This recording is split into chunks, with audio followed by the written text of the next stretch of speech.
Hey guys, Ramsey here. Welcome to another video. Today we're doing an early impression video, and this is actually take two because I just realized that we're going to do some unboxings before we discuss the meat and potatoes of the video, and I just doxed myself. I actually showed my address on the first round of this video. So we're taking a round two, and unfortunately, because I was 10 minutes in and I was really on a roll, I don't know if I'll be able to recreate the passion of the first go, but I'm going to try my best. So this video is going to be an early impression video, and it's going to be on a house that I have really admired and enjoyed getting to know so far, and it's a house that's called Strangelove New York City.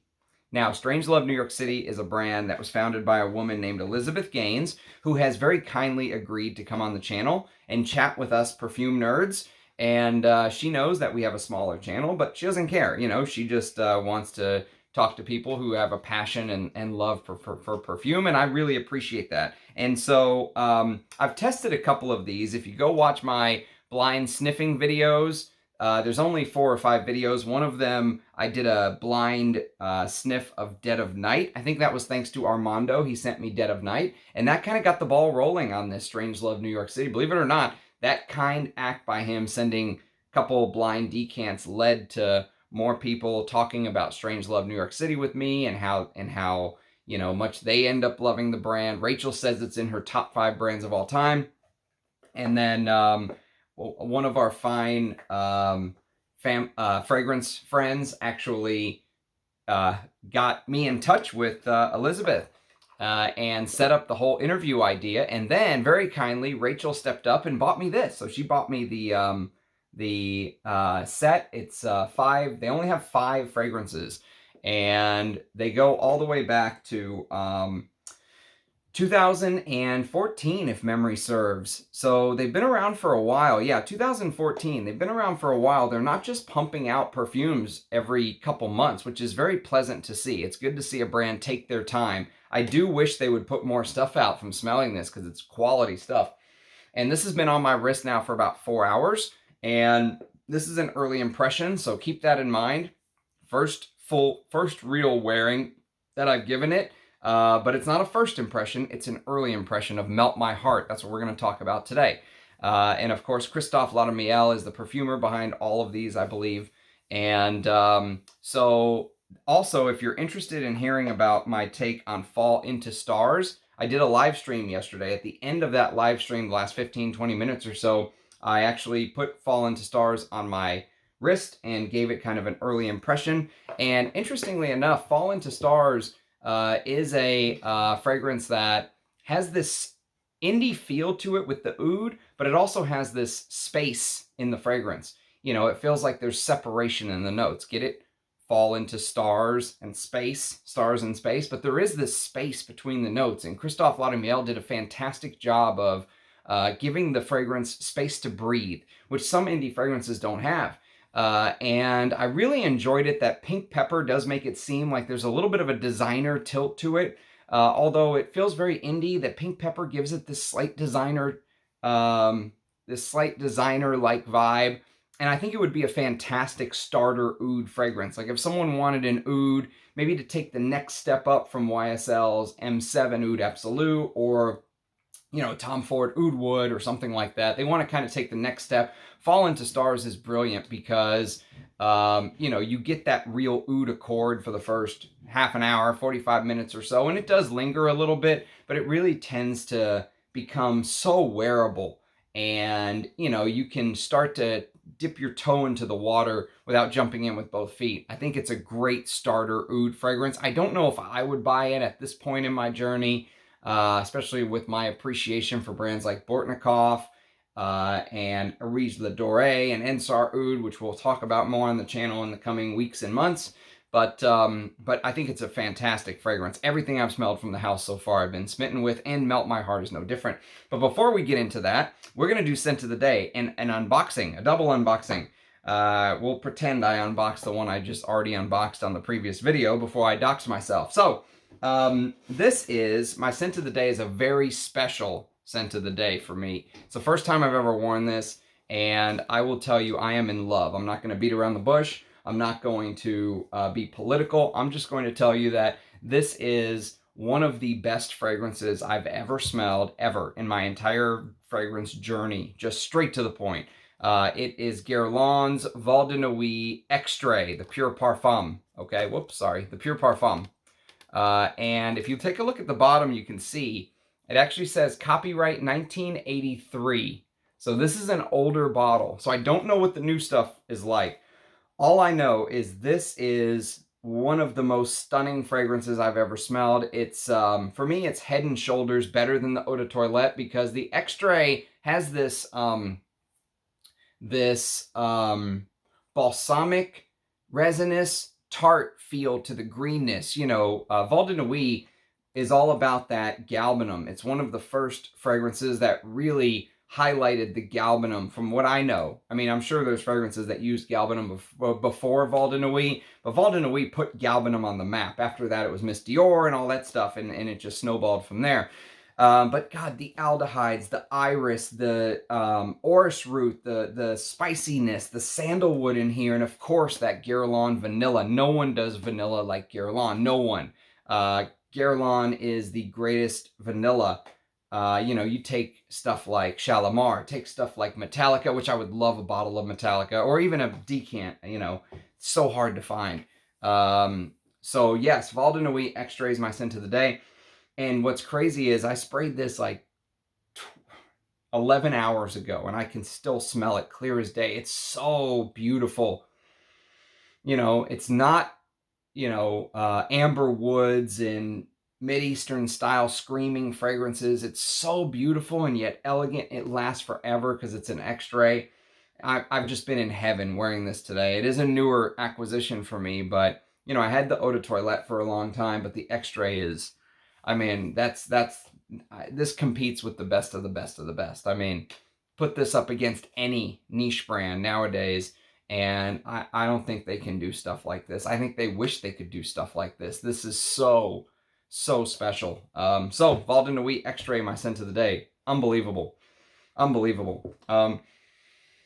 So, before we start talking about Melt My Heart, let's do the unboxing. So, my wife dragged me to the mall today. And I went to Ross, and I got this for $9.99. And I actually already unboxed this, so we'll just pretend I'm doing it again. This is Kenneth Cole Black. Now, you guys may be laughing, and, you know, it's one of these things where Kenneth Cole Black is a fragrance I've heard good things about from some people, and like I said, I'm not so bougie, even though I have all of this, even though I'm at 600 bottles, even though I have 1,000 samples, even though everything that you know about me, I'm not too bougie to wear and talk about stuff like Kenneth Cole Black. Mostly because when I say I go everywhere in the fragrance world, I do. I go everywhere. There's nowhere I won't go. Designer, indie, niche, cheap, expensive, old, new. I mean, I'll talk about anything in any, you know, any fragrance, any category. I don't limit myself. I do have a vintage tilt to my channel, as someone said on the live stream today, and they're right. I have a preference towards wearing vintage stuff like this. My guess is this is probably better than the new Val de Nuit Extrait without even smelling the new stuff. I'm just throwing that out there because I have a vintage bias. But Kenneth Cole Black is something I've heard a lot about, and it was $9.99. Interestingly enough, I've heard many people say the name is a bit misleading because Black, even though it is targeted towards men, it's a masculine release. I hear it's very unisex. It's got basil, ginger, mandarin orange, water mint, lotus, nutmeg, frankincense, cedar, amber, musk, and violet leaf. And they're saying that, you know, many people are saying it's fresh and citrusy, and, you know, there's not really very much with the smell that goes with the marketing of Black. But it's a 15 ml bottle too, which is perfect for me. And for $9.99, I mean, can't go wrong. So just something else to talk about on the channel. Kenneth Cole Black is unboxing number 1. Here, you can live next to the Rujas that we unboxed today on the live stream. By the way, I did a 3+ hour live stream today. It was all unboxings. 4 people sent me stuff. And thank you to each and every one of you who sent me stuff. One of those people was named Eddie. And Eddie sent me 2 packages, kind of back-to-back days. One of them arrived this morning at the P.O. Box. I picked it up. And this one arrived this afternoon. And to make sure I don't dox myself again. So here's Eddie's round 2. This is going to be a special unboxing because I know what's in here. And this is something that I've been, looking forward to for a long time. And it's a fragrance that, a couple fragrances that I've wanted since I smelled them for the very first time last year. They are, let me get in here first before I start rambling, but they are,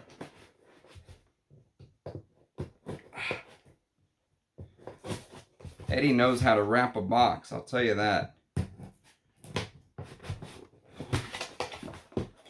He is also a grand friend of the fragrance family.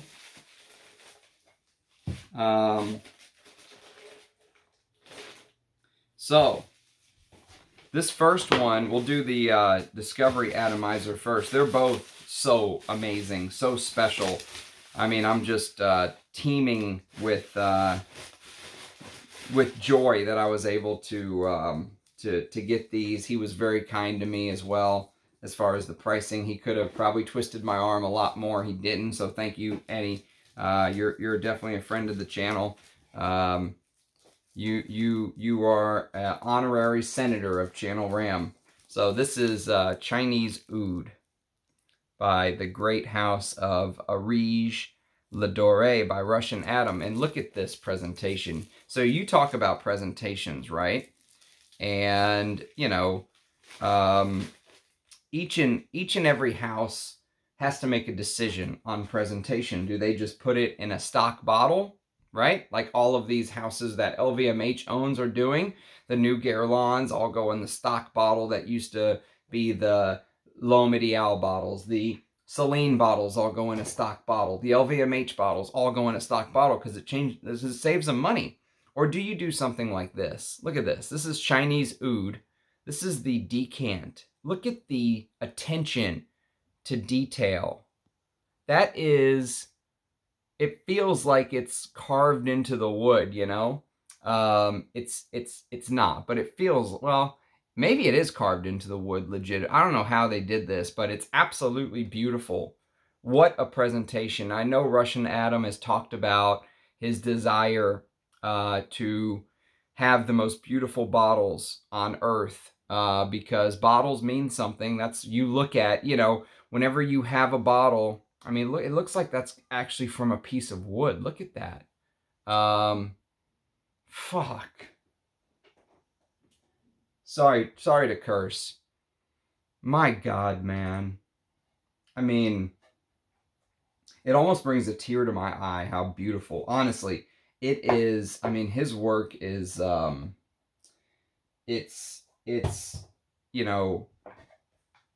it's probably one of the best discoveries that I've made thanks to the channel. Thanks to the channel, there's pros and cons about having a channel, right? And one of the downside is that you can't wear the things you love as much because you're constantly trying out new things, which some people will say, so what? You get to smell a lot of new stuff. Yes, but I don't get to wear the stuff I love so much because I'm constantly trying new things. So that is a downside. The positive is discovering stuff like this. I mean, this is, without a doubt, getting to really know Areej Le Doré and getting to know Russian Atom, the man behind it all. He's so humble, and we've become somewhat of pretty good friends kind of behind the scenes. We talk occasionally, and it's really been an honor to get to know his work. So yeah, that is, I don't know if you guys are familiar with Chinese Oud, but the whole idea with Chinese Oud came out in 2021, and it's supposed to be real wild Chinese oud. Some oud collector, apparently, they were able to buy it off of an oud collector. It's woody, it's smoky, it has real Chinese wild oud, not plantation, wild oud. It opens up aldehydic, orange, bergamot. They use Chinese rose otto to give it, the proper feel. There's Chinese jasmine absolute, Chinese gardenia CO2, Mysore sandalwood. And when he says Mysore sandalwood, you can take it to the bank. It's not like when you see Mysore sandalwood on Creed or, you know, something like that. And they're like, well, you know, we feel like maybe we captured the smell of Mysore sandalwood, so we'll just put it on there, or whatever it is, you know. Or they put the tiniest drop in so they can say it's Mysore sandalwood. He's using Mysore sandalwood. Indonesian vanilla, oak moss, and patchouli. Wow. What an honor it is to get to have this. Thank you again, Eddie. And then the other one, which is just as important, if not even more, because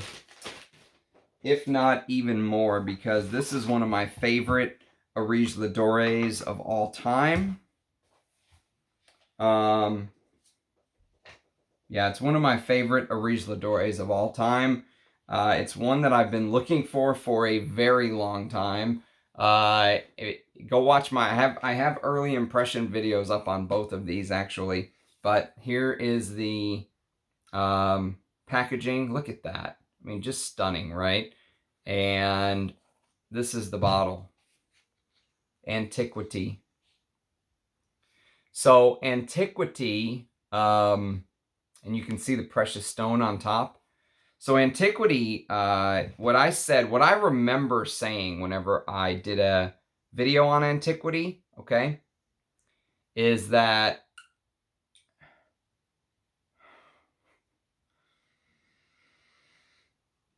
so I said that this is like being on a train and going back in time, and you're on a train, and it's like you're kind of watching and experiencing the old perfumers as they go by. You know, there's a little bit of Francois Coty in here. There's a little bit of Jacques Guerlain. You know, it literally smells like a Guerlain. If Guerlain, it smells like a vintage Guerlain, okay? But imagine Guerlain used real oud, real deer musk, you know, real ambergris. That's the feel. And Antiquity really moved me. It was a very moving experience to wear that. I remember that Russian Adam really liked, he really liked my review. I mean, who wouldn't like to be compared to a Guerlain, right? But there's this old school like peach aldehyde and carnation accord that I think added to that feeling of Antiquity, of being old. You know, there really is something. And then of course you get the Cambodian oud. The patchouli is really heavy here. There's angelica root. There's Russian leather. The musk, and which I think it's real musk if memory serves. I would have to look, but I think it's real musk. Let's see. Here's the note listing. Peach aldehyde, 1930. Bergamot, 1940 to 1950 and 2019. Heart notes are carnation, 1920 to 1930. Cambodian oud, 1975. Angelica root, 1930 to 1950. And patchouli, 1940 to 1950. Base notes, Cuir de Russie accord, 1930 to 1950. Muscatone, 1930 to 1950. Patchouli, 1985 and 2017. Amber resins and oak moss. Hell of a note listing. I thought there was real musk in here, but I guess it's muscatone. Which I think is derived from real musk anyway, if memory serves. But, I mean, again, look at the presentation. The precious stone on top. It's just, these two are amazing. So, thanks again, Eddie. Appreciate you working with me, my friend. And I hope you are doing well. You are in my thoughts. So, all right. So, let's talk about why most of you guys are here. And that is Strangelove. Strangelove New York City, which is a brand that I'm really liking. Really enjoying this. So, here is the blurb. Let's read the little blurb. And just so you guys know, for those of you that don't know the brand of Strangelove, here's kind of the blurb of the brand, and then we'll read the blurb of Melt My Heart. Strangelove's beguiling fragrances provoke passion amongst all who experience them. Dead of Night, Melt My Heart, Silence the Sea, Lost in Flowers, and Fall into Stars from Strangelove's celebrated collection of lush, sensual, pure perfume oil and eau de parfum, combining the splendor of oud with other rare, precious ingredients. These coveted fragrances have attracted a cult following for their originality. Elizabeth Gaines, founder of Strangelove, works closely with creative director Helena Christensen and master perfumer Christophe Laudamiel to create Strangelove's distinctive collection. Strangelove perfumes encourage a ritual that enhances the appreciation of fragrance and its mystical allure. Beautiful intro for the brand. So here's what they say about Melt My Heart. Surrender your love. Melt my heart. Melt My Heart inspires romance and indulgence for devoted lovers. This sumptuous oriental contains pure orris butter, a sought-after delicacy in perfumery for which there is no substitute. Like the warmth of true love, orris butter is irreplaceable. Our sensual blend is deepened by the sultriness of beloved oud and sandalwood. Soothing ylang ylang, very creamy ylang ylang, beautiful. Combines with a hint of refreshing absinthe and fresh sage to boost spirits. With their irresistible influence, purified ginger, stimulating mandarin, and luscious dark chocolate complete this enthralling creation. Tender and poetic, Melt My Heart embodies an eternal bond between kindred spirits. Okay, so Melt My Heart is basically a take on a chocolate oud. Now, when you think of chocolate oud, instantly you're going to think of a couple brands right off the bat, no question about it. For me, I can't get away from it. Chocolate oud leads to two fragrances. Number one, Bortnikov. And Bortnikov Oud Maximus is actually, I'm sorry, Oud Monarch, not Oud Maximus. Oud Monarch is the chocolate oud that Bortnikov has. And it is, there's the note listing right there. If you're interested, you'll see many notes in common actually with Melt My Heart. However, Melt My Heart came out in 2015 and Oud Maximus came out in, or I keep saying Oud Maximus, Oud Monarch came out in 2019. So actually, Melt My Heart was years and years ahead of the Bortnikov. Excuse me. The other one is another Areej Le Doré creation, and it's the Russian oud, very highly sought after Russian oud. I saw a bottle of this on eBay for $1,000, $1,000. Oh God. Now this relies much more heavily on amber in the base than what you'll get in Oud Monarch, but it's still a chocolate oud. Lava-like chocolate oud is how I would describe Russian oud. But the one that's closest to Melt My Heart is the Bortnikov for sure. So what you get is you get a fragrance that shares a lot of similarities with Oud Monarch. So you're going to notice that they both have florals in common. Like, for example, they both have magnolia. They both have the oud. And there's many other notes that they kind of share in common. But the very first biggest difference that pops up to my nose is that Melt My Heart focuses more on the note of orris butter, okay? And it's actually a very high-class orris butter that's used in Melt My Heart. And I'm just going to actually take it out because I want to smell the atomizer again. Yeah, here it is. Here's Melt My Heart. Beautiful sample atomizers too. And I know I give brands a hard time about their shitty little atomizers that they used for samples. Like, look what Xerjoff is using. Xerjoff is a very expensive brand, just as expensive as Strangelove New York City, if not more. And look at this. I hate these, despise these little atomizers. The atomizers that Strangelove New York City use, they don't have the problem of not spraying properly. The sprayer is much better. They have a cap. So yes, definite plus points for these atomizers. And it sets them apart. At least for me it does. It sets them apart. You can see kind of the writing on the bottom. So the the difference is between Oud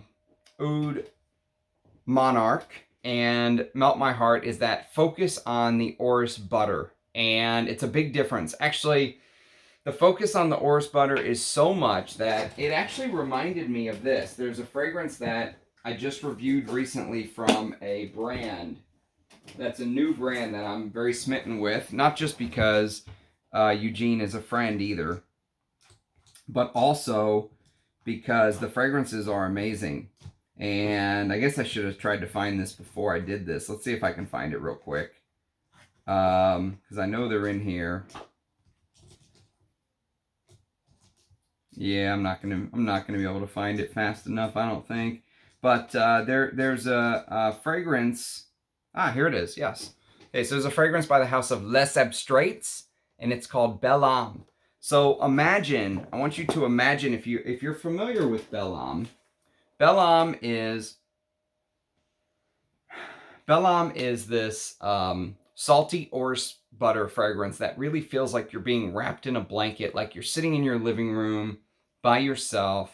You've got the heat on, you know, maybe it's a little cool outside, it's cold outside, you've got the fireplace going. It just has this cozy vibe to it, you know. The orris butter here feels both kind of warm and cool at the same time. You know how Iris Silver Mist feels extremely cold? The orris butter in Belle Âme has this warmth to it. And that's kind of how I feel about the orris butter in Melt My Heart.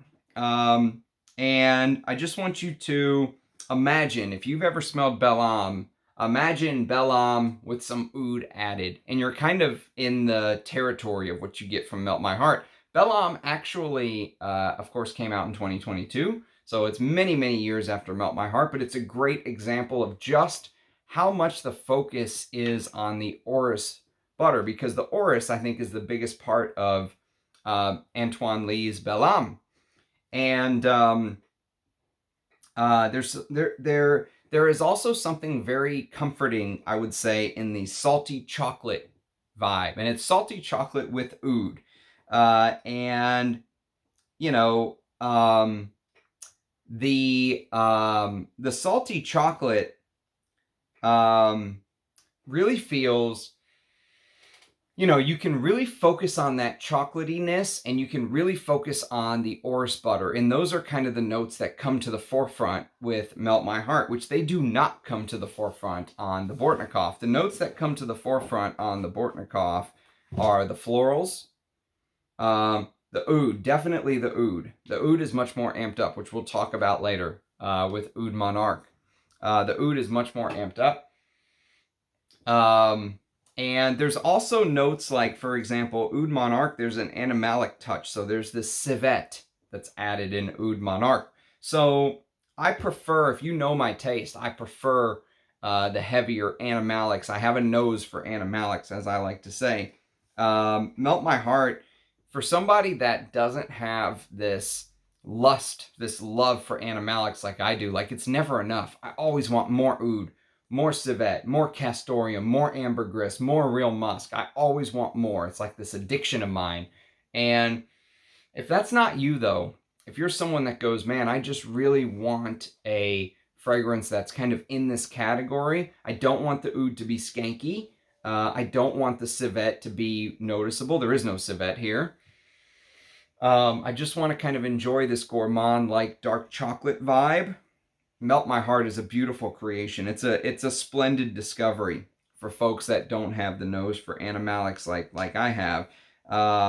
And, you know, it's kind of this mouth-watering creation because it does feel like it's almost like it's leaning gourmand. But what's interesting about it is the chocolate feels mostly dark. If there is some milk chocolatey vibes, it's a very small percentage. I would say maybe like 90% dark chocolate, 10% milk chocolate, something like that, right? 90-10 split. But my favorite part about the addition of that chocolate is they've been able to turn it into this leaning gourmand fragrance, right? It's not, it is technically a gourmand. Anything with food is a gourmand, and there's a dark chocolate note in here, so it's technically a gourmand. But it's not one of those sickly sweet gourmands that I despise. They manage to kind of walk the line between a gourmand and something that's unsweet. The dark chocolate feels unsweet, and yet it still has this comforting quality. Remember when I was mentioning Bellam, I mentioned the idea of having like a blanket wrapped around you, right? And Melt My Heart has that blanket. It has that blanket warmth feel to it, that comfort, you know. You can't help but think about the good days you had, maybe with family making s'mores by the fireplace, or, you know, it's that kind of feel, that kind of warmth, a good memory, right? And there is some ginger, by the way. The ginger almost acts as this palate cleanser, if you will, before diving right into that sumptuous, chocolatey, oriental style, which is kind of at the heart of Melt My Heart. No pun intended. And they say there's an absinthe note, but if there is, I would say, you know, 15 to 30 seconds is the most I got any kind of absinthe vibe. Maybe just the real early opening, and then it's gone. And however, the greenness that they mentioned in the blurb and you know, compared it to the absinthe, I would say my nose really focuses more on this lingering accord of sage. There's a very interesting execution of sage here, which, by the way, is a traditionally masculine note. I think the sage pushes this fragrance just slightly masculine. You know, if you're on the spectrum and this is dead smack in the middle, you're maybe just slightly to the traditionally masculine side, I would say, because I think anyone can wear anything. But this is right down the middle, unisex for the most part. The sage just pushes it slightly masculine historically, right? Traditionally. And what's interesting is that the sage has this almost bitter smell, you know, like in the depths of its herbal greenness. You know, there's almost this vegetal, bitter green sage that tends to kind of peek its head throughout. And I would say the dark chocolate, the unsweet, the brilliance of the fragrance for me is how it's able to balance this unsweet dark chocolate without being that disgusting sweet gourmand. Like if you want, and this fragrance also has a combination of mandarin orange and dark chocolate, two notes that can, if you're not very careful, you can end up smelling like one of those chocolate oranges that my mother gives me around Christmas time that you hit and it kind of opens up into the different orange peels and you eat them, but it's a piece of chocolate. If you ever had those chocolate oranges, there's a fragrance from Xerjoff called Symphonium, which I absolutely bashed. I annihilated Symphonium, and probably one of the meanest reviews I've ever done because it was a terrible fragrance. I think it's a $20 perfume. I think it's awful. And I can't believe Xerjoff sells that for $300 or $400 or whatever it is. But that fragrance goes into this disgusting, sweet, chocolatey orange. Just awful. I hate Symphonium. And when you look at the notes here and you see dark chocolate, orris, mandarin, oud, you're like, oh no, this could go that route. It doesn't. It's everything that, you know, you see orris butter and who do you think of? Francesca Bianchi, right? It's everything that Francesca Bianchi or Xerjoff or any of those brands wish that they could be. It's all here. They wish that they could have the execution of these kind of notes like the Strangelove New York City brand has done with Melt My Heart. Very high quality. The brilliance of the brand, again, is mixing that unsweet dark chocolate with that high quality orris butter. And I mentioned the orris butter will remind you a little bit of Francesca Bianchi's perfumes. But again, this is better than any Francesca Bianchi I've ever smelled. It's what she wishes she could make. And the dry down has this beautiful high-class floral feel. You know, and when I looked at the notes, and I instantly thought about, of course, my love, Oud Monarch, which is one of my favorite chocolate ouds, along with Russian oud, which we talked about earlier. I was like, you know what? There's no way that the Strangelove is going to be able to compete with the florals in Bortnikov's Oud Monarch, because Dmitry Bortnikov is really known for his brilliant use of florals. He uses florals that are out of this world. Like this has this magnolia, it has frangipani, it has May rose, it has Himalayan rose, and the way that he uses, and magnolia is a very, it's a note that you just don't see very often. Perfumers are very careful to use that magnolia note for some reason. And here, you know, here with Melt My Heart, it is one of the things that really shocked me, I would say, about this whole creation, outside of the, you know, chocolatey, the unsweet chocolate and the bitter vegetal green sage feel, which I absolutely love, is how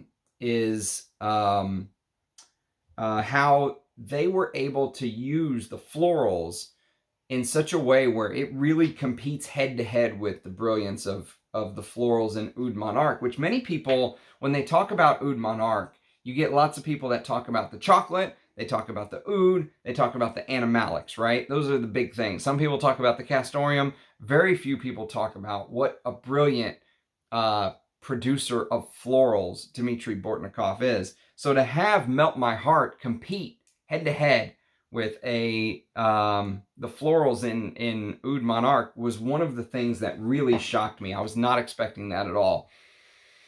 Especially when I saw the florals were similar. They actually both have magnolia. I wouldn't be surprised if there was a little bit of rose in Melt My Heart, even though it's not listed. You know, it's that kind of feel, right? And it's a brilliant, the floral, the floral bit here is brilliant. The only thing for me that puts Oud Monarch maybe just a step ahead for my personal taste is that the way that the oud has been utilized in Oud Monarch. In Melt My Heart, it really feels like the oud is a little bit more in the shadows. You know, it's used as like the backbone of the scent, but it never really comes out of the shadows and really, like, you know, does the Superman and makes its presence known. No, it always is in the background. It's always just kind of there, adding like a feel of oud, you know? You can't really smell it, but it gives you just a little bit of a feel, if you will. And, you know, maybe you can smell it, but just slightly. It's in the background. It's in the shadows. It doesn't want to take the leading role. And, you know, that's the reason why, for me, I think Oud Monarch just maybe is a step ahead for my personal taste. And then you add the animalics, and it just is a no-brainer for me. However, the sandalwood dry down so far, from what I've seen, again, it's been on my skin now for 4.5 hours. The sandalwood dry down is absolutely stunning. It's creamy, it's spongy, it's slightly floral. You know, it has all of the facets. It's relaxing. It's a beautiful sandalwood combination. It opens up, like I said, it opens up with that absinthe, the ginger, and it really dries down to that chocolatey orris butter, oud, and then the late dry down seems to really take, the sandalwood seems to kind of close everything out on a very relaxing note. So it's a beautiful creation. I mean, I can't say anything bad about Melt My Heart as far as the composition goes, as far as the ingredients go, as far as the idea goes. It came out in 2015 when there was nothing like this. Everything I've smelled like this seems to be years after Melt My Heart came out. And so this brand is really impressing me. You know, it feels like a indie house in a niche packaging is what it feels like to me, but it really almost wears like an indie house, you know? It feels like it's competing with brands like Bortnikov, you know? And so yes, I mean, that's kind of my take on it. If you can imagine if Bel Am, which, by the way, if you haven't tried Eugene's brand, you should sample it. 100% you should sample this. Whether you buy bottles or not is up to you, but it at least deserves your time to get your nose on it. And Oud Monarch, imagine these two had a baby, because with Bel Am, the focus is really on the orris, the iris, and that's really what it feels like in Melt My Heart too. you know, it really feels like the Oris butter is kind of the star of the show, and the chocolatey oud is more, you know, it's right. At least it's right there in terms of, you know, they're co-leads. You know, it's not just a dark. It's not just a chocolate oud. Let's put it that way. So, if you guys have experience with Melt My Heart, I would love to hear your thoughts. If you have experience with the brand of Strangelove in general, good or bad, you know, I would love to hear your thoughts in the comments. I'm really hoping to have Elizabeth Gaines on the channel very soon. There are still a few fragrances I need to wear and get to know. I at least want to have a cursory knowledge of her work before I have her on. Like, for example, Silence the Sea, which Rachel told me is her favorite ambergris fragrance of all time, so I'm very excited about that. And then, of course, Lost in Flowers. So there's two final fragrances that I need to kind of do videos on and get to know before we have her on. I want to be able to talk intelligently about her work. So that's my video on Melt My Heart. I would love to hear your thoughts and comments below. I usually don't say this, but for the algorithm, if you could, give it a thumbs up and a like, if you will, or whatever. I hate it when people tell me that, because I'm always like, you know, if I wanted to give a thumbs up, I would. But it does help with the algorithm. And we are getting more and more people coming to our little fragrance family here, which is great to see. I love seeing the new faces, the new people. You know, but the only way to kind of reach out and see more of those people is to have the old YouTube algorithm happy. So thumbs up and subscriptions and comments and all that stuff, of course, does help. But I really appreciate the support everyone's given me. Thank you to people like Eddie, who have shared, you know, some stuff with me, like, I mean, stunning stuff. So thanks again, Eddie. You are honorary senator of Channel Ram. So thanks again, everybody. Cheers, and I'll see you next time. Bye, guys.